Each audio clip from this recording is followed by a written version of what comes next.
दुनिया भर के शेयर बाजारों में पिछले कुछ वर्षों से आर्टिफिशियल इंटेलिजेंस सबसे बड़ा निवेश थीम बनकर उभरा है। चैट जीपीटी से लेकर गूगल जेमिनाई तक एआई ने सिर्फ टेक्नोलॉजी की दुनिया नहीं बदली, बल्कि शेयर बाजारों में भी एक नई दौड़ शुरू कर दी है। निवेशकों को लगने लगा है कि आने वाला दौर एआई का है और जो कंपनियां एआई के लिए जरूरी चिप्स और इंफ्रास्ट्रक्चर बना रही हैं, ये आने वाले वर्षों की सबसे बड़ी विनर साबित होंगी। इसी उम्मीद में दुनिया भर का पैसा कुछ चुनिंदा चिप कंपनियों में पहुंचने लगा है। ताइवान की टीएसएमसी, दक्षिण कोरिया की सैमसंग इलेक्ट्रॉनिक्स और एसके हाइनिक्स जैसी कंपनियां निवेशकों की पहली पसंद बन गई हैं। इन कंपनियों के शेयर लगातार नए रिकॉर्ड बनाते जा रहे हैं और बाजार में एक धारणा बन गई है कि एआई की कहानी अभी बस शुरू हुई है।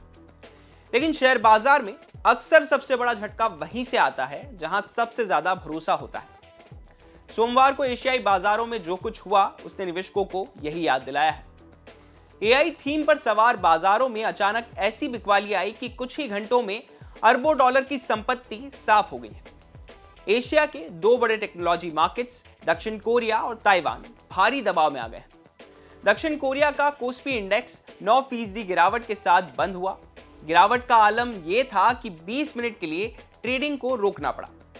ताइवान का मार्केट भी 3.5% की गिरावट के साथ क्लोज हुआ है। इस गिरावट में सबसे ज्यादा मार उन कंपनियों पर पड़ी जो एआई और सेमीकंडक्टर थीम का चेहरा मानी जाती है। सैमसंग इलेक्ट्रॉनिक्स, एसके हाइनिक्स और टीएसएमसी जैसे दिग्गज शेयरों में तेज बिकवाली देखने को मिली है। सैमसंग इलेक्ट्रॉनिक्स का शेयर 10% से ज्यादा गिरा, वहीं एसके हाइनिक्स का शेयर 7.25% और टीएसएमसी का शेयर 3% से ज्यादा गिरा। पहली नजर में ऐसा लग सकता है कि शायद इन कंपनियों के नतीजे खराब आए होंगे या फिर कारोबार में कोई बड़ी समस्या आ गई होगी, लेकिन दिलचस्प बात यह है कि ऐसा कुछ भी नहीं हुआ था। यही इस पूरी कहानी का सबसे दिलचस्प हिस्सा है।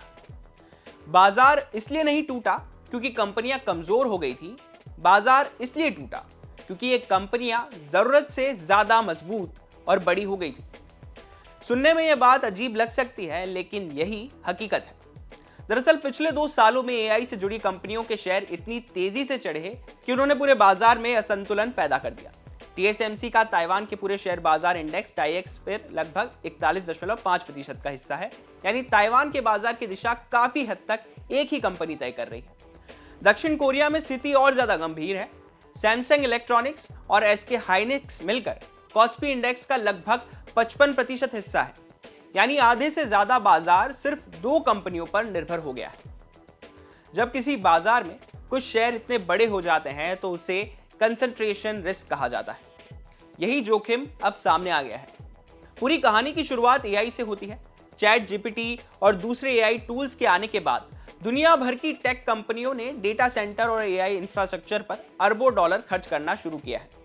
एआई मॉडल्स को ट्रेन करने और चलाने के लिए बेहद शक्तिशाली चिप्स की जरूरत होती है। इन चिप्स को बनाने वाली कंपनियों में टीएसएमसी, सैमसंग और एसके हाइनिक्स सबसे आगे है। नतीजा ये हुआ कि इन कंपनियों के कारोबार में तेजी आई, ऑर्डर बढ़े, कमाई बढ़ी, निवेशकों का भरोसा बढ़ा और फिर इनके शेयर लगातार ऊपर जाने लगे। एआई थीम इतनी लोकप्रिय हो गई कि दुनिया भर के फंड्स और निवेशकों ने इन कंपनियों में पैसा लगाना शुरू कर दिया। यहीं से बाजार में असली असंतुलन पैदा हुआ। दुनिया भर के बड़े फंड मैनेजरों के लिए कुछ नियम होते हैं। वो किसी एक कंपनी में जरूरत से ज्यादा निवेश नहीं रख सकते। मान लीजिए किसी फंड में टीएसएमसी की हिस्सेदारी 8% थी, अब शेयर तेजी से चढ़ा और उसकी हिस्सेदारी बढ़कर 15% हो गई। इस स्थिति में फंड मैनेजर को मजबूरन कुछ शेयर बेचने पड़ेंगे ताकि रिस्क कम किया जा सके। यानी कंपनी जितनी ज्यादा सफल होती गई, फंड मैनेजरों को उतनी ही ज्यादा बिकवाली करनी पड़ी। यही वजह है कि कई बड़े निवेश संस्थान टीएसएमसी, सैमसंग और मीडियाटेक जैसे शेयर बेचने लगे, जबकि उन्हें इन कंपनियों के बिजनेस पर कोई शक नहीं था। जब एक फंड शेयर बेचता है तो बाजार पर ज्यादा असर नहीं पड़ता, लेकिन जब दर्जनों बड़े फंड एक साथ बिकवाली करने लगे तब समस्या पैदा हो जाती है। एआई शेयरों में यही हुआ है।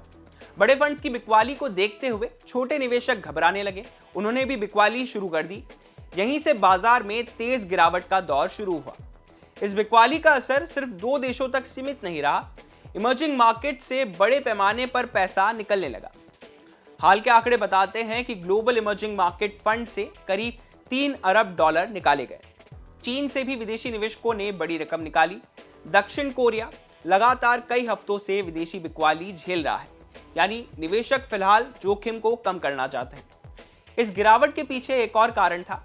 हाल ही में अमेरिका में रोजगार के आंकड़े उम्मीद से ज्यादा मजबूत आ गए हैं। मजबूत जॉब डेटा के बाद बाजार को डर सताने लगा कि अमेरिकी फेडरल रिजर्व ब्याज दरों में कटौती को टाल सकता है। जब ब्याज दरें ऊंची रहती हैं तो टेक्नोलॉजी शेयरों पर दबाव बढ़ता है। इस खबर के बाद वॉल स्ट्रीट में टेक शेयरों में बड़ी गिरावट आई और उसका असर एशियाई बाजारों पर भी दिखाई दिया। निवेशकों का डर कारोबार को लेकर नहीं है, डर वैल्यूएशन को लेकर है। जब कोई शेयर बहुत तेजी से चढ़ जाता है तो बाजार ये सवाल पूछने लगता है कि क्या भविष्य की सारी अच्छी खबरें पहले ही कीमत में शामिल हो चुकी हैं। एआई शेयरों के साथ भी यही हो रहा है। कई निवेशकों को लग रहा है कि इन शेयरों की कीमतें उनकी वास्तविक कमाई से कई ज्यादा तेजी से बढ़ी है, इसलिए अब थोड़ा ठहराव या फिर करेक्शन जरूरी हो सकता है। एशियाई बाजारों में आया यह झटका किसी आर्थिक संकट या फिर कंपनियों के खराब प्रदर्शन का नतीजा नहीं था। ये एआई थीम की सफलता का एक साइड इफेक्ट था। एआई ने कुछ कंपनियों को इतना बड़ा बना दिया कि वो पूरे बाजार की दिशा तय करने लगी। फिर जोखिम प्रबंधन के नियमों ने फंड मैनेजरों को मजबूरन बिकवाली करने पर मजबूर कर दिया। अब बाजार एक नए मोड़ पर खड़ा है। एक तरफ एआई की लंबी अवधि की ग्रोथ स्टोरी है, दूसरी तरफ ऊंचे वैल्यूएशन और बढ़ता जोखिम।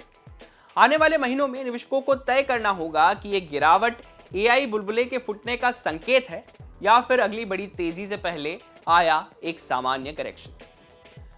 बिजनेस से जुड़ी बाकी तमाम खबरों के लिए आप देखते रहिए बिज़ तक।